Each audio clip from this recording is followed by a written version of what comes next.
Magandang araw, Malacanang Press Corps. We have an official statement. The President spent the night under medical observation as a precautionary measure after experiencing discomfort. His doctors advise rest and monitoring, and his condition remains stable. The President continued to carry out his responsibilities while under medical observation and has returned to Malacanang. Thank you. At para sa ating mga good news, mga bayaning atleta ng bansa pinarangalan sa homecoming celebration sa Intramuros. Pinangunahan ni Pangulong Ferdinand R. Marcos Jr. kahapon ang pagpaparangal at pagpapasalamat sa mga atletang kumatawan sa Pilipinas sa nagdaang 33rd Southeast Asian Games na ginanap sa Thailand. Ipinagmalaki ng Pangulo ang 1,500 athletes at ang kamangha-manghang nilang husay at dedikasyon sa iba't ibang larangan ng palakasan. Bitbit ang dangal at pangarap ng bansa. Taas noong ipinamala sa mundo ng ating mga kababayan ang taglay na galing ng atletang Pilipino. Nakuha ng Pilipinas ang ika-6 na ranggo at nakapag-uwi ng 277 medalya ngayong taon. Mas marami kumpara noong 2021 at 2023 SEA Games. Ang tagumpay ng atletang Pilipino ay tagumpay ng sambayanan. Talaga namang kapuri-puri ang sipag, dedikasyon at pagmamahal para sa bayan ng ating mga bayaning atleta. Kabilang sa mga pinarangalan ng Pangulo sa nasabing kaganapan, sina Alex Ayala na nakapag-uwi ng gold medal sa women's singles sa larong tennis. Ang unang ginto ng Pilipinas sa loob ng 26 na taon. 4-time SEA Games gold medalist in men's pole vault na si EJ Obiana. At ang Philippine Women's Football Team na nag-uwi ng kauna-unahang gintong medalya sa women's football ng SEA Games. Ibinahagi din ng Pangulo na tatapatan ng Office of the President ang cash incentive ng mga atleta. 300,000 pesos para sa mga nag-uwi ng gold medal, 150,000 pesos para sa silver medalist, at 60,000 pesos naman para sa mga bronze medalist. Maliban dito ay magkakaloob din ng ang tanggapan ng Pangulo ng tig 10,000 piso sa mga atletang nanalo sa ibang mga palaro bukod sa SEA Games. Nangako naman ang Pangulo na patuloy na magiging suporta ng pamahalaan sa sports development ng bansa. Mula sa pagpapaunlad ng grassroots and youth sports programs at pagdaragdag ng mga angkop na pasilidad, hanggang sa pag-agapay sa mga atletang lumalahok sa mga pandaigdigang palakasan. Kasama ng atletang Pilipino ang gobyerno sa bawat daan na kanilang tatahakin. Muli, maraming salamat sa ating mga bayaning atleta para sa karangalang inuwi nila sa bansa, sa inspirasyon na kanilang ibinibigay sa ating mga kababayan, at higit sa lahat para sa pagmamahal at puso na kanilang inaaalay sa Pilipinas. Mabuhay po kayo. Pinagdiriwan natin ngayong araw ang dangal, tibay ng loob at pambihirang kakayahan ng atletang Pilipino. At sa pagkatapos ng kompetisyon, hindi naman ninyo kami binigo. Nakuha ng Pilipinas ang ika-6 na ranggo at bukod pa roon nakamit natin ang 277 medalya. So I'm really grateful to be a part of history and to be a part of the President's administration. So we're all very deeply grateful and thankful. Ginagawa natin ang lahat ng ito upang hubugin ang mga susunod na henerasyon na atletang Pilipino. Higit sa pagkakilala sa mga suportang inyong natanggap, nais kong bigyan din ang kahalagahan ng disiplina. Binigyan ng halaga yung aming sakripisyo, yung karangalan na binigay namin. Sobrang thankful po kami na meron pong ganitong event. Sobrang saya din kasi yung na-recognize ng government natin yung lahat ng effort and sacrifices ng mga national athletes. Muli, congratulations sa inyong lahat. Maraming salamat. Mabuhay ang atletang Pilipino. Mabuhay ang bagong Pilipinas. Malampaya East 1, pinababantayan ni Pangulong Ferdinand R. Marcos Jr. Ipinag-utos ni Pangulong Marcos Jr. sa Philippine Coast Guard o PCG ang mahigpit na pagbabantay sa Malampaya upang masiguro ang yamang enerhiya ng bansa.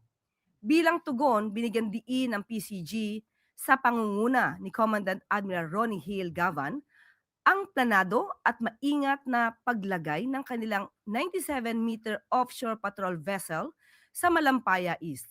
Kasama ring ilalagay doon ang dalawang 44-meter patrol vessel at aerial assets ng PCG. Ayon sa Coast Guard, layunin ng Pangulo na masiguro ang walang patid na pagbabantay at pagprotekta sa Malampaya East 1 sa gitna ng importansya nito sa seguridad ng enerhiya at pambansang interes.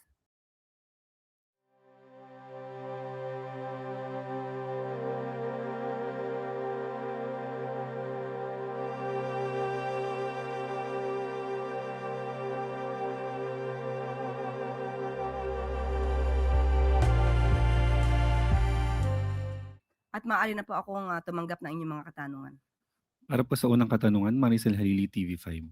Magandang umaga po, Yusek. Ma'am, before I proceed to my original question, just to follow up on the President's health, may we know what particular discomfort did the President experience last night?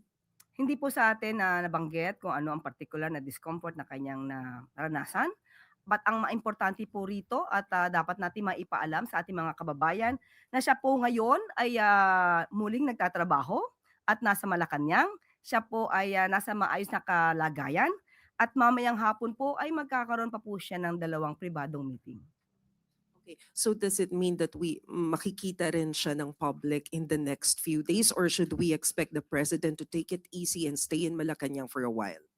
Sa ngayon po ay may pribado mga meetings po, so makikipag-ugnayan na po siya sa ibang mga opisyal.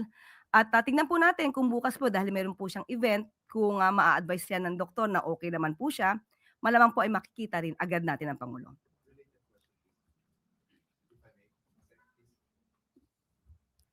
Ivan Mayrina, GMA7. Yusek, have you personally seen the president, and can you tell us your observations of his overall condition? Sa ngayon po, hindi ko po personal nakita ang ating Pangulo. Thank you. You may proceed po, ma'am. I'll proceed to my original question. May we have the Malacanang statement on the case filed against the Vice President, plunder and the graft cases before the Ombudsman? I understand the President was not feeling well last night, but I wonder if he mentioned anything about this. Wala po, napag-uusapan patungkol po sa anumang kaso na naisampa sa Vice Presidente. But ang Pangulo naman po natin ay naniniwala sa kakayahan ng Ombudsman at naniniwala sa katotohanan. Muli, kung sino yung dapat na managot ay dapat na managot. So kung may katotohanan ang mga akusasyon laban sa isang opisyal, dapat lamang po ito maimbestigahan. But given the President is facing complaint, and then the Vice President is also facing complaints to highest officials of the land, what does it say about our country? Muli, ang Pangulo, sabi po niya sa atin, ay handa po siyang harapin to dahil alam po niya na wala po siyang nalabag na anumang batas at hindi po siya nag-commit ng anumang impeachable offense. At doon lamang po sana manatili na ang mga investors, ang mga kababayan po natin ay maniwala at magtiwala sa ating Pangulo. At lahat po tayo rito, hindi lamang po ang Pangulo, lahat po tayo ay dapat na magkaisa upang mas lalo pa natin patatagin ang ating bansa. Salamat. Sunod po na tanong, Rafi Ayeng, Daily Tribune. Good morning, Yusek, sorry. During the Senate Blue Ribbon Committee hearing this week na nag-appear yung witness na sina Maria and Joy said that their boss property in Tamarind Street, Forbes Park, was allegedly bought by former House Speaker Martin Romualdez. In a video dated November 24, 2025, Saldico claimed that Romualdez instructed him to deliver cash to 30 Tamarind Road. He described it as a drop-off point near the president's residence. The question is, does the president own a property near that area? And what is the reaction of the palace, since the statement of Maria and Joy seemingly corroborates what Saldico revealed? And will these allegations eventually leads again to the president? Kung ano man po ang kanilang mga nasabi, mas maganda po na sila ay magkaroon ng ebidensya para mapatunayan po ito. At patungkol po naman sa binabanggit nila kay Kay House Speaker po, House Speaker Romualdez. former. Hayaan po natin na si Speaker Romualdez po or former Speaker Romualdez po ang siyang tumugon po dyan. Are you privy, ma'am, that the president has a property in Forbes Park? Sa ngayon po ay wala po na ibibigay sa ating impormasyon patungkol po dyan. Okay, ma'am. And second question is, reaction na rin po sa ipa-file or pinail na second impeachment complaint against President today by Bagong Alyansang Makabayan. Again po, Yung second impeachment complaint Mm. po, na ipa-file or final na ng Bagong Alyansang Makabayan o Bayan, sponsored by the Makabayan Bloc. so hintayin po na lang natin kung ano po nilalaman dyan. Hindi po tayo makakatugon sa ngayon kung wala po tayong detalye kung anong kanilang kino-complain. Thank you. Salamat po. Sunod na katanungan, AC Romero, Philippine Star. Yusek, may mga ulat na si resigned lawmaker Zaldico is seeking a dialogue sa pamamagitan ng mga intermediary na pare hinggil sa kanyang kinahaharap ngayon. Is the government open to a dialogue with someone who has been charged in relation to the flood control scam, and what parameters are we going to set in case we decide to hold talks with him? Sa ating pagkakarinig, siya po ay nais makipag-ugnayan sa ombudsman. At ang sabi naman din po, even before ng ombudsman, na ang lahat ng proteksyon na kailangan niya ay ibibigay. At kung ito po ay makakatulong para malaman natin ang katotohanan, ang gobyerno po, ang pamahalaan ay open po para malaman kung ano ang kanyang sasabihin. Pero ano po yung mga limits o parameters na sa tingin ninyo dapat in place kapag natuloy man yung usapang ganun? Nasa kamay na po iyan ng ombudsman kung sila po ay magkikita. Depende na po iyan na basta po ang naislaman ng Pangulo ay lumabas ng katotohanan at kung sino man ang maaaring responsable sa mga maanumalyang flood control projects ay sila maimbestigahan at managot. Pero on the part of the administration, kasi yung ombudsman is hiwalay po sa bureaucracy natin, no? So sa part ng government, sa admin, open ba kayo sa similar na discussions with former representative ko? Wala pa po naman siyang binibigyan ng suggestion na siya makikipag-usap sa Pangulo o sa administrasyon. Hintayin po muna natin kung ano yung kanyang itutugon. Salamat po. Salamat po. Tuesday New, DZBB. Good morning, ma'am. Nasagot nyo na yung unang tanong ko kung nasaan si Presidente. Follow up na lang po, mayroon ba kaming dapat ipag-alala sa lagay ng kalusugan ngayon ng Pangulo? Wala po. Kailangan lang din po namin masabi sa inyo kung ano po yung naranasan ng Pangulo kagabi dahil kahit no madaling araw po ay nagtatrabaho po ang Pangulo. Malamang po ang naranasan niya ay sobrang pagod sa pagtatrabaho. Pero dahil sinabi naman po ng doktor na naayos siya at maganda naman ang kanyang kalusugan, siya po ay nasa Malacanang at muli magtatrabaho maya-maya lamang po. Clarification lang po, na-ospital po ba si Presidente kagabi o dyan lang siya sa bahay nila pinuntahan ng doktor? Yan po ay hindi po nabigay sa atin ng pinakadetalye. Okay. Isa pang question, ma'am. Sabi po ni MMDA General Manager General Nicolas Torre III, hindi pa siya retired sa PNP at hindi po siya nag-file ng optional retirement. Taliwas po sa sinasabi ngayon ng NAPOLCOM. Paano po natin maire-reconcile yun ng executive, considering na yung executive po ang nagtatalaga ng mga opisyal natin sa gobyerno? Wala po bang magiging conflict doon? Opo. Nakausap po mismo natin si General Torre at malamang po ay nagkaroon lang ng konting misunderstanding pero muli the President appointed General Torre as the General Manager of MMDA. He took his office. He is now actively performing his job as the General Manager of MMDA. And for his optional retirement, he will receive full benefits and emoluments as a 4-star general. So, ibig sabihin po ba nito ay maililipat na o willing na siya na ilipat yung 4-star rank niya kay General Jose Melencio Nartates? Yan po ang sinabi natin sa kanya. Pumayag naman, ma'am. Okay na sa kanya yun. Accepted na niya. Accepted po niya yun. Dahil po tinanggap niya po ang posisyon na ito, alam niya naman po kung ano po ang maaaring mangyari at muli, ang mangyayari lamang po, siya po ay tatanggap ng benepisyo, full benefits, at lahat ng emoluments as a 4-star general. Okay, so wala na tayong magiging problema doon. Wala na po. Okay, salamat po ma'am. Salamat po. Tina Maralit, The Manila Times. Hi ma'am, follow up lang po dun sa tanong. Sinabi po kasi ni General Torre na plano niyang makausap si Presidente at ang NAPOLCOM regarding sa issue, pero nabanggit niyo nga po na nakausap niyo pa personal, so hindi na po mangyayari ang pinaplanong meeting. Hindi na po, naayos na po kasi kung meron mang misunderstanding na nagkapaliwanagan na po. So ma'am, isa pa po, do you think there's a need to revisit the PNP law para po hindi na maulit ang ganitong scenario in the future? Maaari po kung ganito po ang nangyayari at nagkakaroon po ng misconception sa mga provisions no ng batas, maganda po ma-revisit at malaman kung ano ang dapat na mabago. Salamat po. Sunod po na tanong, Clay Pardilla, PDV4. Good afternoon po, Yusek. TomTom Traffic Index report says that the Philippines is the most congested in Asia. How optimistic is the government that investments will continue to flow into the country despite having flood control issues and political noise as well? Una po, nagbigay na rin po ng pahayag at aking babasahin kung ano po ang pahayag ni MMDA Chair Don Arte sa nasabing issue at particular po sa ASEAN. As far as ASEAN is concerned, may mga preparations na including EDSA rehabilitation from MOA to Orense. May mga inilatag din na traffic measures sa venue and nearby areas. With the addition of General Torre as the new General Manager of the MMDA, he comes with a new perspective na ngayon ay inaaral. We will simulate and soon implement. So makakaasa po kayo, ito naman po ay tinutugunan at hindi naman to tinutulugan ng pamahalaan. Nagkakataon lamang po talaga siguro may mga pagkakataon na may issue about traffic. Pero ito po ay tinutugon naman po ng ahensya. Chloe Hofana, Business World.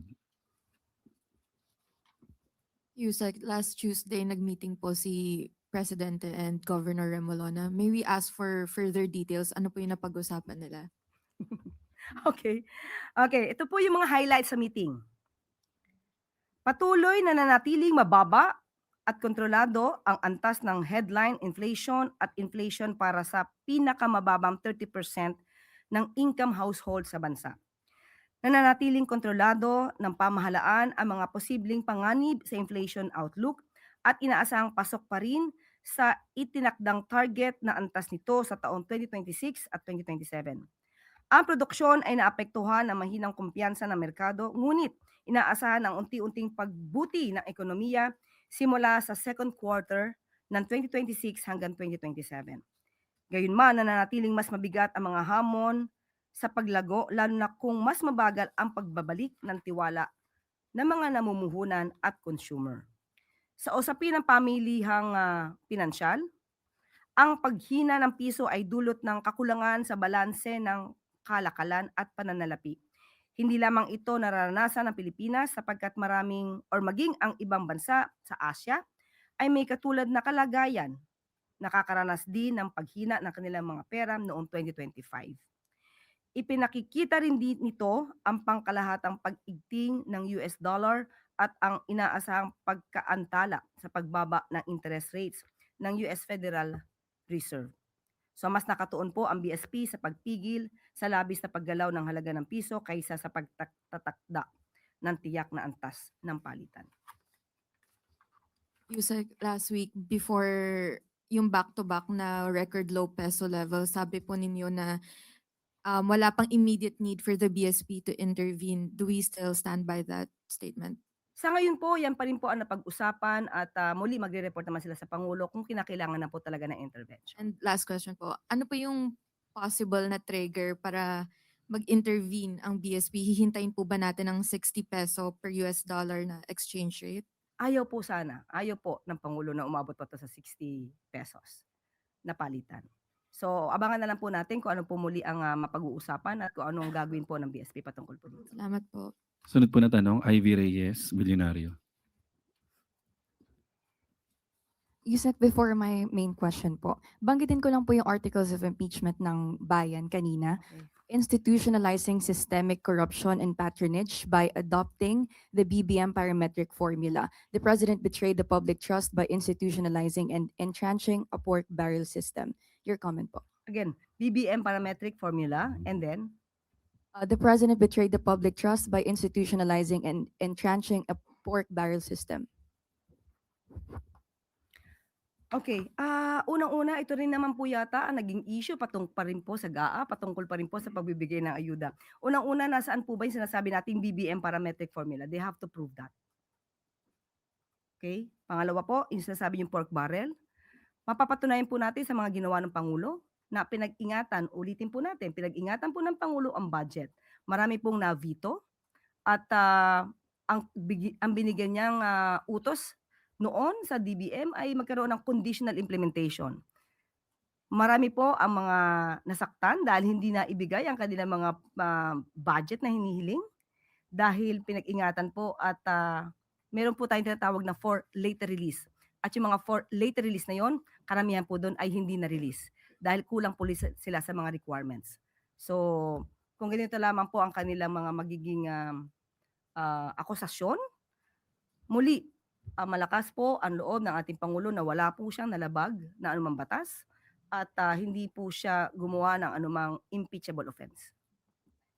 Yusek, whistleblower Dondon Patidongan alleged that Atong Ang is getting help from foreign officials or foreign friends, and even detailed how Ang used to transport allies through fake passports. There's also rough info from DILG that he may be in Cambodia. How confident is the government that Mr. Ang will be held to account considering his supposed influence, even in other countries? Unang-una po dito pa lamang sa atin sa Pilipinas, sa panahon po ni Pangulo Marcos Jr., hindi po nakaligtas itong issue tungkol sa missing sabongeros.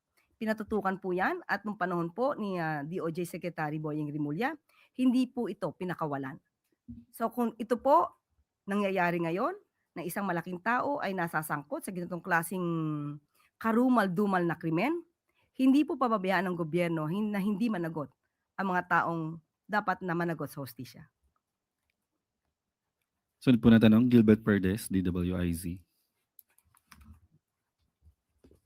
Magandang tanghali po, Yosek. May mga naglabasan po mga video ng Russian vlogger habang nasa custody po siya ng mga Philippine authorities po na nakapag-vlog pa ho siya at lumulutang po na parang nagkaroon po ng special treatment sa kanya.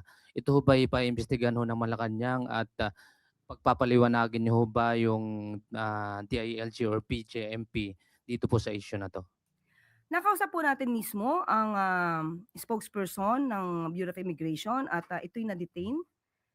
Si Russian vlogger ay na-detain sa Bureau of Immigration Detention Facility. At ang mga nauna daw yatang mga video ay no early time ng kanyang pagkaka-arrest. So because of that, marami na po natanggal. 3 po ang natanggal na immigration official because of that. At marami po na-confiscate na mga cellphones. Pero kung meron pa pong iba na maaaring masabi natin na nagkakaroon ng kakulangan, paiimbestigahan pa po ito at kailangan matanggal ang dapat na matanggal sa posisyon kung mayroon pang abuso. Thanks. Sunod po na tanong, Ana Bajo, GMA News Online. Morning, ma'am. Ma'am, may we know what was tackled during the meeting with ES Recto 2 days ago? Nagkaroon po ng meeting tungkol sa anti-dynasty bill. Pinag-usapan po doon yung mga maaaring lamanin o ma-propose na provisions para sa anti-dynasty bill dahil ito po ay isa sa mga priority bills ng ating Pangulo. Ang mga napag-usapan ay yung tungkol sa mga levels of ban, yung mga degree of familial relationship, types of relationship considered, consanguinity, affinity, mga positions covered, local ba, national or both, at kung ang scope of timing of prohibition, simultaneous or successive. So ito po ay inaaral pa po at kung magkakaroon po ng magandang balangkas patungkol dito ay maaari po itong isuggest para po sa anti-dynasty bill. Pero ma'am, meron po ba tayong information kung merong sariling recommendation si Presidente na gusto niyang maipasama dun sa mga provisions ng bill? Kaya nga po nagkaroon ng meeting. Ito po yung pinag-usapan para po mas maging maganda yung provisions na maaaring mailagay sa batas. Kailan po kaya matatapos, ma'am? May timeline po ba tayo with this bill? Ibibigay ko po sa inyo yung update. Kamiting pa lang po eh. Thank you, ma'am. Para po sa huling katanungan, AC Romero, Philippine Star. Yusek, just a follow-up on the peso. Nabanggit nyo the President does not want the exchange rate to reach the 60 peso threshold. Bakit po? hindi sa tingin po ng Pangulo, hindi po magiging maganda na tumaas pa ang palitan na hindi pa pabor sa peso. Because what sectors yung kanyang concern about? Wala po na buong Pilipinas po para sa ekonomiya ng Pilipinas. Ano ba yung nakitang na impact if it rises further sa rate na yun? Kapag tumaas po kasi ng 60 pesos, bumaba yung value ng peso, definitely mag-i-increase yung debt natin because yung palitan po tataas po yun. So yun po yung naging Isa po concern yun. ng Pangulo. Mm-mm. Okay. Apo. Salamat. Follow-up question, Ivan Mayrina, GMA7.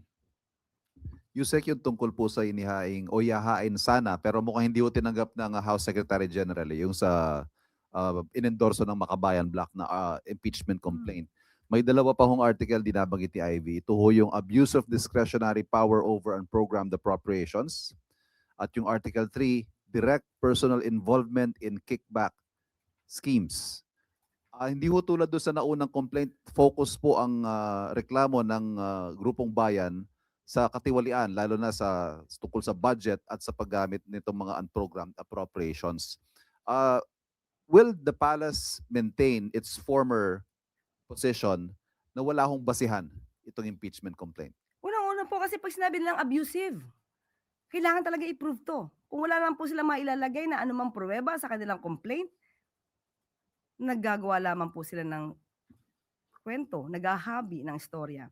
At po sila yung kickbacks, kailangan mo po pa rin patunayan ito. Hindi po pwedeng nasa guni-guni ng isipan ng tao.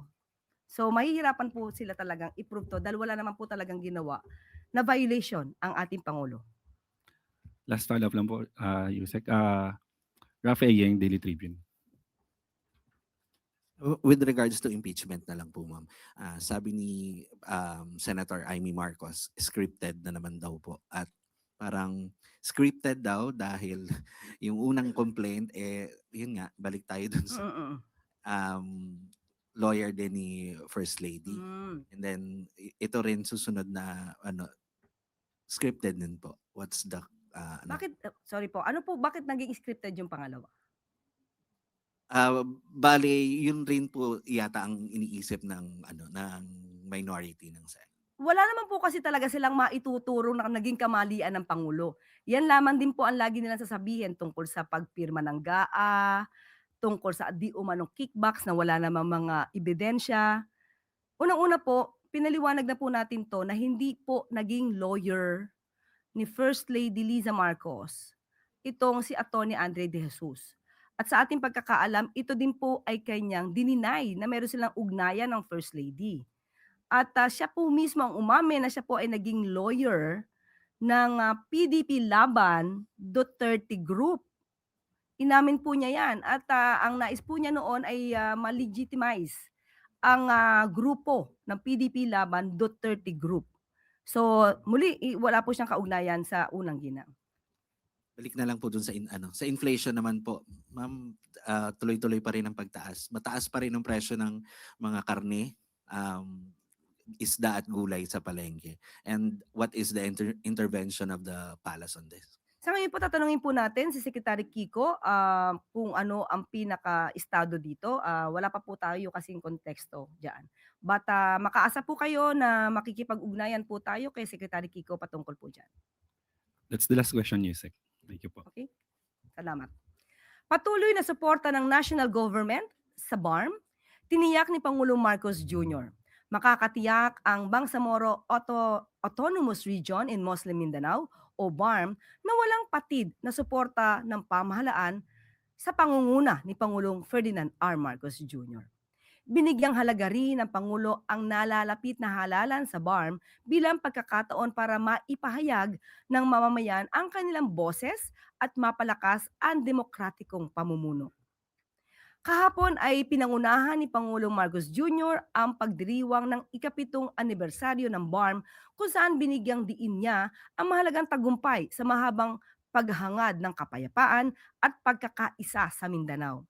Sa kanyang talumpati, binigyan diin ng Pangulo na sa loob ng 7 taon ay may malinaw na pag-unlad sa Mindanao. Napakalakas ng mga institusyon, naitaguyod ang sariling pamamahala at mas tumibay ang ugnayan ng pambansang pamahalaan at pamahalaang Bangsamoro. Sa gitna nito, iginiit din ng Pangulo na ang kapayapaan ay dapat magsilbing pundasyon para sa mas malawak na kaunlaran, mas maraming oportunidad sa kabuhayan at mas maayos na pamumuhay ng bawat Pilipino sa rehiyon. Sa huli, nananawagan si Pangulong Marcos Jr. ng pagkakaisa at sama-samang pananagutan upang mapangalagaan ang kapayapaan.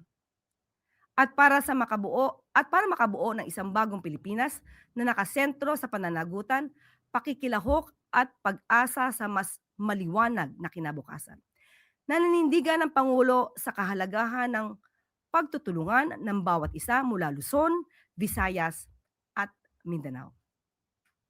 At bago tayo magtapos, good news mula sa Department of Tourism. Bilang tugon sa panawagan ni Pangulong Ferdinand R. Marcos Jr. na palakasin ang turismo ng bansa upang makapagbigay ng trabaho at pangkabuhayan sa taong bayan, nakapagtala ang Department of Tourism sa pangunguna ni Secretary Cristina Frasco ng humigit kumulang 6.48 million tourist arrivals noong 2025. Tinatayang nakapagdala ito ng nasa 694 billion pesos international visitor spending. Pagpapakita sa mas matibay na sektor ng turismo sa bansa sa ilalim ng pamumuno ni Pangulong Marcos Jr. Ayon kay Secretary Frasco, ang nakaraang taon ay maituturing na isang makabuluhan at maunlad na sektor ng turismo, lalong-lalo na sa larangan ng gastronomy, connectivity, workforce development at infrastruktura.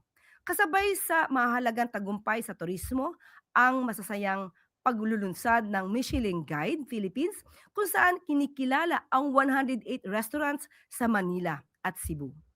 At ang pagdaraos ng kauna-unahang Terra Madre Asia and the Pacific o TMAP sa Bacolod. Ipinapatupad din ng DOT ang Food and Gastronomy Tourism Roadmap 2024-2028, ang Local Market Tourism at ang Salam 2025 Expo na naglalayong palakasin ang halal at Muslim-friendly tourism. Lumawak din ang infrastruktura at konektibidad sa pagbubukas ng 19 na bagong international direct flight routes, patuloy na pag-usbong ng cruise tourism at paghahanda sa mga pandaigdigang pagtitipon kagaya ng ASEAN Tourism Forum 2026 sa Cebu at UN Tourism Global Forum on Gastronomy. Gayon din, isinusulong ng DOT ang mga serbisyong nakatuon sa mga bisita katulad ng transit tour program at medical concierge service. Mahigit 40,000 na manggagawa naman sa sektor ng turismo ang natutulungan ng ahensya matapos na tamaan ng iba't ibang sakuna sa bansa. Naniniwala si Pangulong Marcos Jr. na patuloy na uusbong ang sektor ng turismo sa bansa alinsunod sa National Tourism Development Plan 2023 to 2028. At dito na po nagtatapos ang ating press briefing. Magandang araw para sa bagong Pilipinas.